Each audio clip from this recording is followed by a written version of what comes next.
Hello, my honored Kaido bullet customers.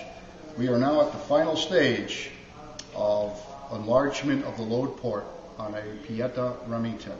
And what we're going to do now is the cold bluing stage. The load port has been enlarged with the Hitachi rotary tool.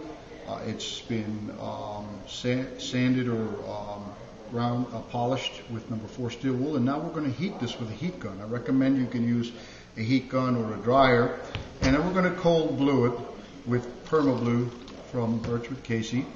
Have a little bit of water here as well, and Q-tips. We're going to apply cotton Q-tips. That's right, that's the stuff, Birch with Casey.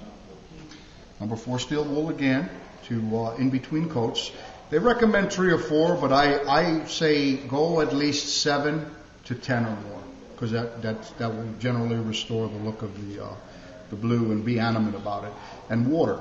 Here's water here to in between coats. Wipe down, and I'm going to use a paper towel, good old Bounty paper towel, and we're going to start.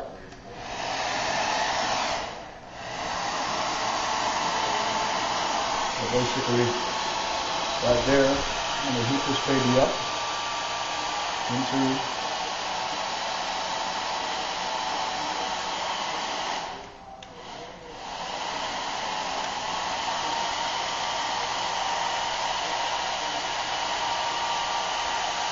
bluing is a form of rust. That's what it is. The blue is really a blackening process. It eventually turns blackish.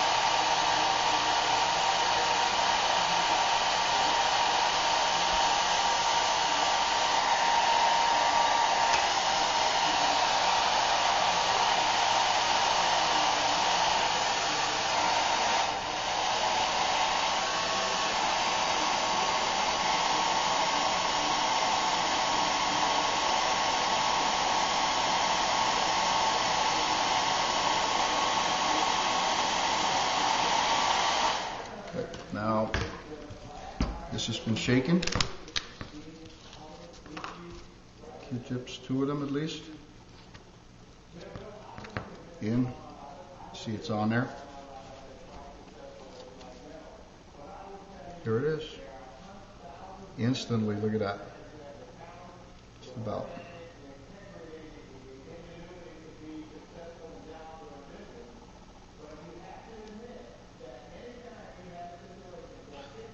They have a newer blue, it seems stronger, but this was known as the strongest blue up to recently.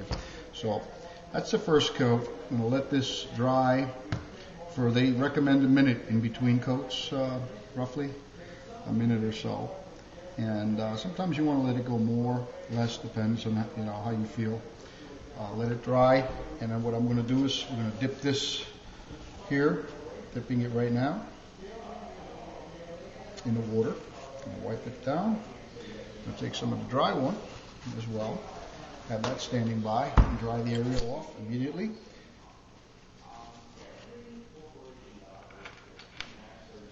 But you can see already, that's the first coat. Still warm, metal. So.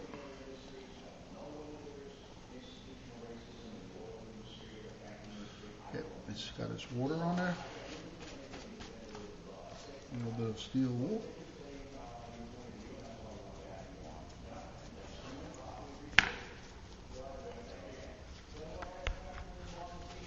Wipe that down further. Oh, you can do that too. There you go. Brush.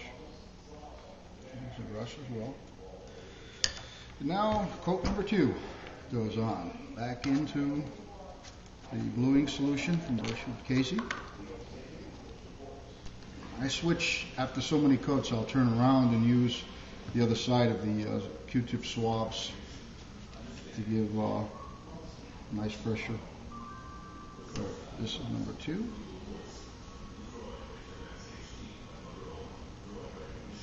I recommend after you do about 7 coats and then to dry overnight, to lube it with Ballistol or a good lube, and leave it alone to basically set itself in. That's what they recommend, the Birch with Casey instructions. And it does work, because I've done it with my old Birchie. So that's coat number 2. See it drying there.